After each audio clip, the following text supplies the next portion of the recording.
এর মধ্যে 50% মার্কস পেলে আপনি রিটেন পাস করবেন। অনেকের মনে এই প্রশ্নটা আসে যে আমি যদি শুধুমাত্র বাংলায় ফেল করি তাহলে কি আমি রিটেন পাস করবো, বা বাংলায় 50% এর কম মার্ক পাই তাহলে কি পাস করবো? হ্যাঁ, পাস করবেন। 50% মার্কস কাউন্ট হয় আপনি টোটাল কত মার্কস পেয়েছেন out of 900 or out of 1100। আপনি যদি বোথ ক্যাডারে অ্যাপ্লাই করেন, আপনি 1100 মার্কের পরীক্ষা দিলেন, এখন 1100-র অর্ধেক কত হয়? 550।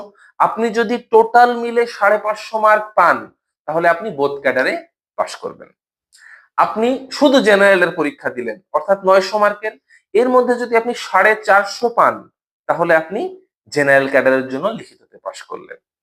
এখন আরেকটা ব্যাপার আছে যে স্পেসিফিকলি 100 মার্কের কোন পরীক্ষায় যদি আপনি 30-এর কম পান, যেমন বিজ্ঞান 100 মার্কের আছে, এখানে যদি আপনি 30-এর কম পান, 29 যদি পান, তাহলে আপনার কোনো মার্ক যোগ হবে না, আপনার 0 যোগ হবে।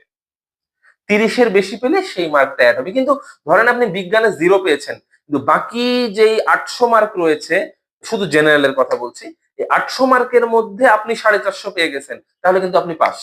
আপনি একটাতে 0 পেয়েও পাস।